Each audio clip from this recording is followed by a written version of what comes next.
ये कहानी है एक ऐसे अल्टीमेट गेम की जिसके जरिए आप मूवी के अंदर जा सकते हैं और उस वर्ल्ड में एक हीरो की तरह जी सकते हैं। इस मूवी का नाम है द अल्टीमेट गेम। इस फिल्म की शुरुआत में हमें सीमेन नाम के साइंटिस्ट को दिखाया जाता है जिसने एक वर्चुअल रियलिटी का गेम बनाया है। उस गेम के जरिए हम मूवी के अंदर जा सकते हैं और मूवी को as a lead hero play कर सकते हैं। वो अपने इस इन्वेंशन को ट्राई करने के लिए खुद मशीन के अंदर जाता है और मूवी शुरू होती है एक पुराने जमाने के रेलवे स्टेशन पर जहां पुलिस एक मर्डर को इन्वेस्टिगेट कर रही थी। लेकिन इस गेम के बारे में सीमेन को सब पता था, इसलिए वो वहां जाकर बड़ी स्टाइल में मर्डर की सारी डिटेल पुलिस को दे देता है। वो बताता है कि इसको एक मॉन्स्टर ने मारा है और वो मॉन्स्टर इसी कैरेट के अंदर है। वो सबको खोलकर भी दिखाता है कि उसके अंदर मॉन्स्टर है। वहीं अब सिमियन अपने इस इन्वेंशन से बहुत खुश होता है क्योंकि अब वो बहुत जल्दी अमीर बनने वाला था। वो इस गेम को खत्म करके तुरंत अपनी वाइफ रेने को बुलाता है और इस गेम को दिखाता है। पहले तो रेने मशीन के अंदर जाने से डरती है, लेकिन सिमियन के इंसिस्ट करने पर वो मान जाती है। सिमियन उसे ये भी कहता है कि इस आविष्कार की मदद से लोगों को एक नई लाइफ मिलेगी क्योंकि अपनी लाइफ के स्ट्रेस को इससे कम किया जा सकता है और कुछ समय के लिए एक नई लाइफ को एक्सपीरियंस कर सकते हैं। लेकिन अभी भी रेने इसके अंदर नहीं जाना चाहती थी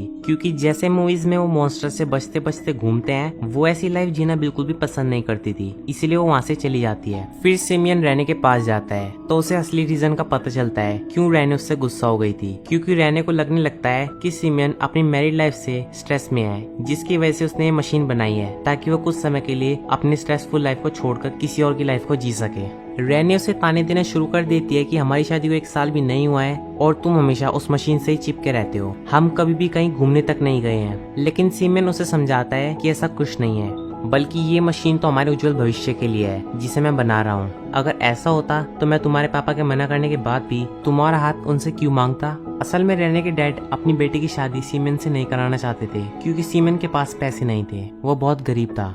अब रेने को भी ये लगने लगता है कि मैं इतनी सुंदर नहीं हूँ, लेकिन फिर भी इसने मेरे पापा के मना करने के बाद भी मुझसे शादी की क्योंकि इसे सिर्फ मेरे पैसों से मतलब था। अब सिमियन को कुछ भी समझ में नहीं आता कि वो क्या कह रही है, इसीलिए वो उसके पास आकर उसे प्यार से समझाता है कि चाहे कुछ भी हो जाए या कैसी भी कंडीशन आ जाए, मैं तुम्हारा साथ कभी नहीं छोड़ूंगा। जिसके बाद रेने भी शांत हो जाती है और दोनों किस करने के बाद इंटीमेट होते हैं।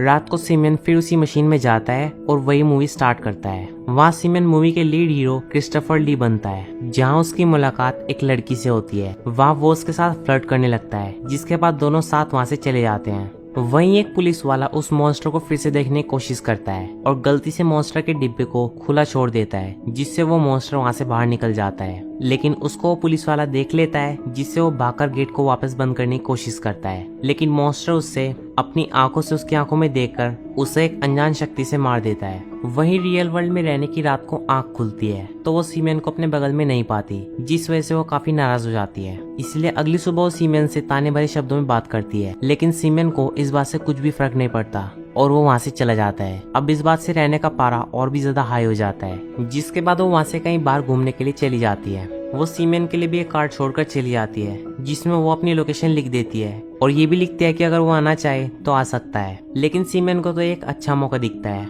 और वो तैयार होकर रहने के पास जाने के बजाय उसी मशीन के अंदर चला जाता है और फिर से वही मूवी स्टार्ट हो जाती है। वहाँ जब बाकी पुलिस वाले उस मॉन्स्टर को उस बॉक्स में चेक करते हैं तो उन्हें इस मॉन्स्टर की बजाय उसी पुलिस वाले की लाश मिलती है। जहाँ जाकर सिमियन उन्हें समझाने की कोशिश करता है कि ये कैसे मरा, लेकिन कोई उसकी बात पर ध्यान नहीं देता। वहीं वो लड़की जिसके साथ कल रात वो फ्लर्ट कर रहा था, वो वहाँ उसके साथ डिनर करने आती है और वहाँ वो दोनों पहले मर्डर्स के बारे में डिस्कस करते हैं जो वहाँ हो रहे थे। लेकिन सिमियन उसे कहता है कि तुम मेरे साथ रहो तो तुम सेफ रहोगी, लेकिन वो लड़की मजाक उड़ाते हुए कहती है कि जब तक तुम मेरे पास हो खतरा हमारे पास ही है। जिस पर सिमियन उसके पास जाकर उससे पूछता है कि मेरे साथ कैसा खतरा। असल में वो मजाक में उससे ये सब कहकर उससे फ्लर्ट कर रही थी, जिसके बाद दोनों किस करते हैं। वहीं सिमियन को अपनी वाइफ के आने का पता चल जाता है, जिसके तुरंत बाद वो मशीन से बाहर निकलकर सोफे पर जाकर लेट जाता है और बीमार होने का नाटक करता है। और जब रेने उसे आज रात 8 बजे कहीं चलने के लिए कहती है तो सिमियन उसे कहता है कि तुम अपने दोस्तों के साथ चली जाओ क्योंकि मेरी आज तबीयत खराब है, इसलिए मैं सोने जा रहा हूँ। जिसके बाद रात को वो अकेले ही अपने दोस्तों के साथ घूमने के लिए चली जाती है। रास्ते में वो अपने डैड से बात करने की कोशिश भी करती है, लेकिन उसके डैड भी उससे अच्छे से बात नहीं करते, जिससे वो और ज्यादा दुखी हो जाती है। इसीलिए तुरंत वो कार से ऊपर वापस सीमेन के पास जाती है। लेकिन वहाँ जब वो उसे बेड पर नहीं मिलता तो वो सीधा उस मशीन की तरफ जाती है। वहाँ वो सीमेन को नेक्ड उस मशीन के अंदर देखती है, जिससे उसे समझ में आ जाता है कि मशीन के अंदर सीमेन क्या कर रहा है। रात को फिर सीमेन जब बेडरूम में आता है तो रहने पूछती है कि तुम कहाँ पर थे, जिस पर सीमेन कहता है कि अपने ऑफिस के कुछ पेपर वर्क कंप्लीट कर रहा था। फिर रेने सीमेन के सो जाने के बाद उस मशीन के अंदर जाती है और मूवी स्टार्ट करती है। मूवी के अंदर बाकी पुलिस टीम मरे हुए पुलिस वाले का पोस्टमार्टम कर रही होती है ताकि उन्हें पता चल सके कि इसे आखिर कैसे मारा गया है। वही रेने उस लड़की के पति के पास जाकर सब बता देती है कि तुम्हारी वाइफ मेरे हस्बैंड के साथ सो रही थी, लेकिन वो लड़की रेने को चांटा मार वहाँ से चली जाती है और रेने देखती रह जाती है कि उसके साथ ये क्या हुआ। वहीं पुलिस टीम को पोस्टमार्टम के बाद भी पता नहीं चलता कि वो आखिर मरा कैसे।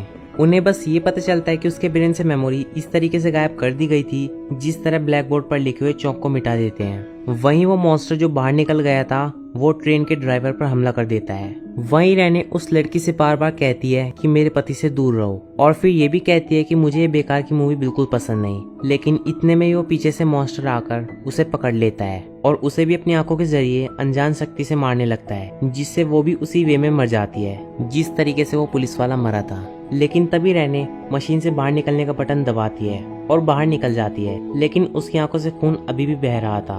अगली सुबह सीमेन अपनी वाइफ को एक अलग ही खुशमिजाज रूप में देखता है। वहाँ ब्रेकफास्ट रेने ने ही बनाया था और उसे वो कॉफी पीने के लिए भी कहती है, लेकिन सीमेन का अभी मूड नहीं था इसलिए वो मना करता है। लेकिन फिर भी रेने उसे कॉफी पीने पर जोर देती है, लेकिन वो कॉफी का ग्लास उठा उसी मशीन की तरफ चला जाता है और फिर से वही मूवी लगा देता है। लेकिन तभी रेने वहाँ आती है और मूवी चेंज करके night of the living dead movie लगा देती है, जो कि बहुत खतरनाक थी। मूवी के अंदर वहाँ वो लोग एक दूसरे का ही मांस खा रहे थे। सिमियन और उसके साथ कुछ साथी एक रूम में थे और सिमियन को समझ में नहीं आ रहा था कि हम ब्लैक एंड व्हाइट वर्ल्ड में क्यों हैं और ये पहले से डिफरेंट क्यों है। सिमियन को फिर कुछ सोचने पर समझ में आ जाता है कि ये रॉन्ग मूवी है, लेकिन वो इस बात की कुछ भी चिंता नहीं करता क्योंकि जब वो चाहे यहाँ से बाहर निकल सकता है। इसीलिए वो ज़ॉम्बीज़ के आने का वेट करता है ताकि एन मौके पर वो एक हीरो की तरह से वहाँ से बाहर निकल सके। फिर थोड़ी देर बाद जब वो अपने थंब से उस मशीन के स्विच को दबाता है ताकि बाहर निकल सके, लेकिन इतने में रियल लाइफ में रहने उसका थंब एक कटर से काट देती है,